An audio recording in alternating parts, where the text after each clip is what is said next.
Hello everyone, Retro back with another episode of My Take on Things, and this time around we're going to be doing my take on Logan, the newly released Wolverine movie, which is rated R, and you can see it this weekend at any local theater that you want to, but it will be my review basically.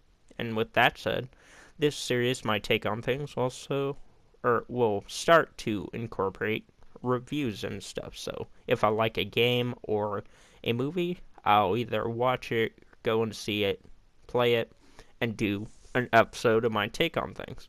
And I'm thinking about doing this for some of my games in the coming weeks. So yeah, just be sure to look out for more of these. And also, all my previous movie reviews and game reviews, they will be retitled. So it'd be my take on so and so, or my take on things, number, whatever, and then added to this playlist. But if you do enjoy and you want to see more, please leave a like, leave a comment, and subscribe if you're new. But with all that said, let's get into the review. This time around, we're doing my review for Logan. And just start out, we'll be going through, we'll be reading the plot, and then I'll just be giving you my input on each event that happens throughout the movie. So yeah, so in the year 2029, mutants are on the brink of extinction due to a virus created by the Transigen Project. Logan has aged greatly because his healing factor has begun to falter, and the adamantium within his body has now poisoned him and is causing him to cough more. That's why he's coughing more. And I believe he also has cancer from it. So, to keep up with the days, Logan now spends his days working as a chauffeur and hustling for prescription drugs, and also has kind of an alcohol addiction. But he does this to also get the pills for him and Xavier, because in New Mexico, Caliban and Logan take care of Xavier, hiding him away from any possible enemy that would want to kill him or capture him and get, evidence from him. And just to start out, I enjoyed the hell out of this movie. I thought it was going to be boring at first because I thought it was going to be boring as X-Men Days of Future Past sense, because I tried to watch that movie and I got like 30 minutes into it or something, and it just bored the hell out of me because there was no progression within the story, in my opinion. Within that story, not within like the whole universe story, but just within that story. There was no progression, or it either took a lot longer to, put progression towards the story. But in this movie, start out seeing Logan crashed in his limo, turned upside down, and a couple of gangbangers, tried to jack his car and all his stuff. Then he gets up and takes care of the gangbangers. He doesn't initially, he tries to get him to back off. The gangbangers shoot him, and Logan just gets back up. And then he has grown sloppy in his fighting style. I noticed that first of all. He is not the Logan that he used to be. He has grown sloppy in his fighting style and how he deals with things, because he's not able to run as fast as he used to, and he's not able to strike or fight as fast as he used to. So the gangbangers shoot him for the first time. Logan gets back up. He takes care of them, then gets his ass beat by them. And then is pissed off. And that causes him to kill each gangbanger. And, well, not each, but I think he got 3 of them. And, yeah, it it was very violent. And then from there, we move on to him going and seeing Xavier. I think this is after that. I'm just going off memory. So, yeah. But you know, he goes and sees Xavier, and then Xavier introduces him to the new mutant, Laura, which is his daughter. If you didn't know that, sorry if you didn't, and sorry if you're watching a spoiler-filled review. Sorry I didn't mention that at the beginning also, but this is a spoiler-filled review. But, yeah, Laura is the newest mutant to the family, and I thought she was mute the whole movie, but the best part about the movie was when she started talking in Spanish.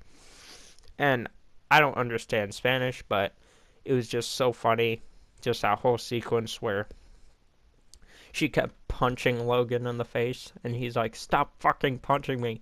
And then it was just really, really funny. I thought at one point Logan was going to hurt her and then cause like a disband between her and him, but that didn't go through with it.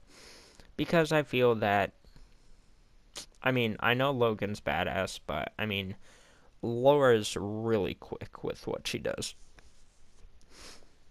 But I just enjoyed her part in the movie and everything she brought to it. She didn't ruin the role, she was excellent for the role, and she better be within, if they do so, remake the X-Men. She better be part of the next generation of the X-Men, along with the other mutants that are within Eden. And, you know, they can find a new professor and learn from him. I also like that, you know, I also like the villain during this movie, who I forget his name, and I feel really bad about, but he is basically the Winter Soldier with the metal arm. And then also the other Doctor villain, because him and the not Doctor guy, Winter Soldier guy, had a purpose. The Doctor wanted to, or the Doctor started all this, and the Doctor wanted to end all of it, and then the other guy wanted to recruit everybody, so all the mutants he wanted to recruit and test and train to be in more of his liking of an army. And I like that because, you know, they felt like they had a purpose for the movie, and they didn't choose like a half-ass villain or half-ass villains for the roles. Then also, I enjoyed Xavier's and Logan's relationship within this movie. And just from the previous X-Men movies, I could tell that they have a father-son relationship. But in this one, it's prominent. It's more prominent than it's ever been within the X-Men movies. And that last scene with, you know, Xavier and Logan. I'm talking about Xavier's last scene where Logan's trying to revive him and everything. And I believe Sabretooth comes to the country house and, you know, takes care of the family. I don't know if that's Sabretooth. He looked a lot like Sabretooth, but who knows. But, you know, he took care of the family, and then he stabbed Xavier in the heart, and, oh man, and then after that, you know, it, man, it made me cry, you know, it made me cry. Two parts in here made me cry. I'll get to the second part later, but it just made me cry in, you know, the reason was because, you know, he's gone.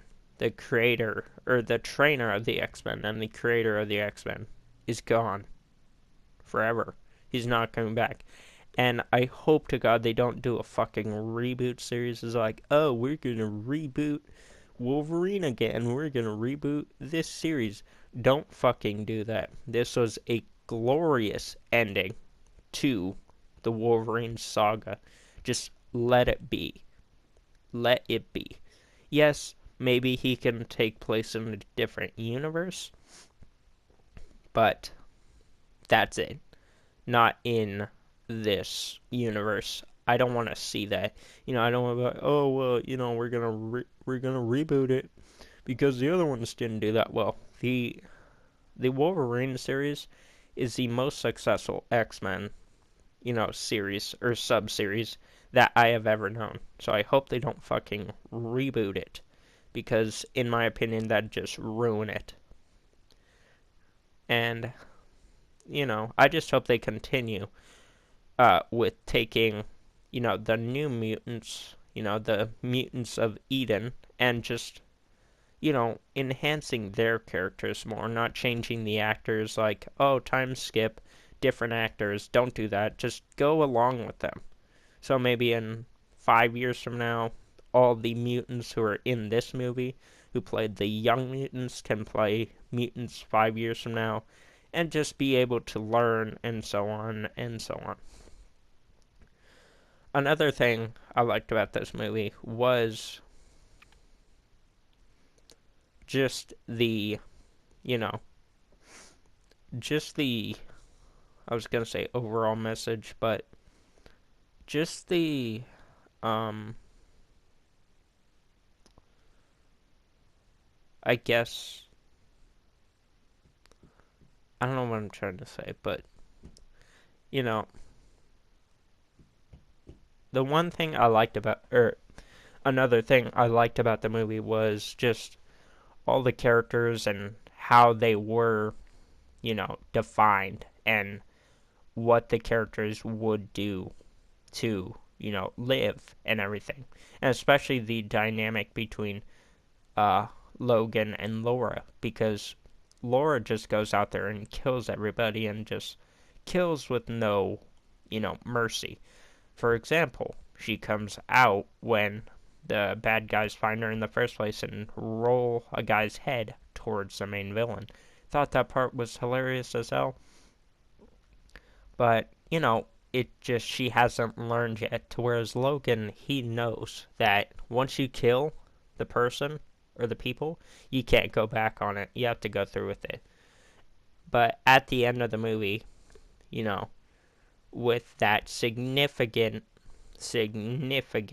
event, aka Logan dying.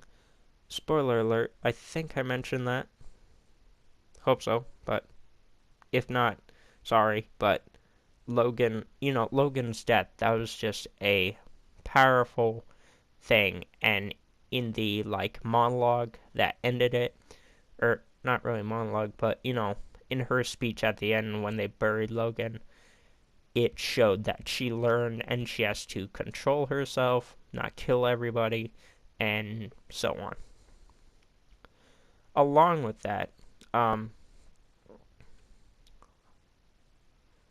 along with that, uh, I thought all the dramatic scenes had really good, like, you know, feeling in them. So, there wasn't, a out of point dramatic scene. So, it's like, oh, well, this scene is serious, and then it, gets ruined by something. Every scene in here that was supposed to be felt the way it's felt the way it was supposed to be felt. Example, when, you know, Xavier is being held by Logan, and Logan is trying to, he's like, no, no, please don't let this happen. Please, no. And then it happens, Xavier dies. I thought that was very powerful in the way that they did it. And just also the ending of this film with Laura and the other mutants burying Logan and her tipping the cross over to make an X. That moment itself just had so much impact and meant so much with so little. You know, the entire ending combined with that just made me tear up a bit in what it meant for the series. Logan's gone, Xavier's gone, Caliban's gone. You know, it was just very, you know, heart wrenching, I guess, for being fans of these heroes for so many years. And yeah, but I mean, just fantastic fucking film. My film of 2017 so far. Don't know what else is gonna come out to beat that. I'm going to look at it from a story point of view now, and I think I might do a movie of 2017. Uh, my top 10 movies of 2017 now, because this movie has brought so much out of me as a reviewer. I feel that I feel like I can do a top 10 movies of 2017. And we'll see what happens with Star Wars Episode 8, Guardians of the Galaxy Volume 2, and all the others. But, yeah. And also, another note. I enjoyed the hell out of the Deadpool clip. That was like the after credits scene before the after credits. I enjoyed the hell out of that, where Deadpool was walking and he was trying to get dressed in the phone booth and he's just buck naked. And then by the time he gets out, the guy's dead. And it was just so, you know, it was just so, uh, I guess, dreadful in a way, because all Deadpool did was take his ice cream and just lay on top of him and eat it and shit talk him. And then it was a great segue into the movie, too, because Deadpool said, oh, well, I wish I was more like, more of a hero like Logan, because all he has to do is uh, put on a tank top and some jeans or something. I just thought it was really funny. But yeah, guys, I think that's going to be it for my review of Logan. If you guys did enjoy and you want to see more, please leave a like, leave a comment, and subscribe if you're new. Also, follow me on Instagram, Facebook, and Twitter. And if you saw Logan, please leave it down below if you have or haven't. And as always, have a nice day. I'll see y'all in the next one.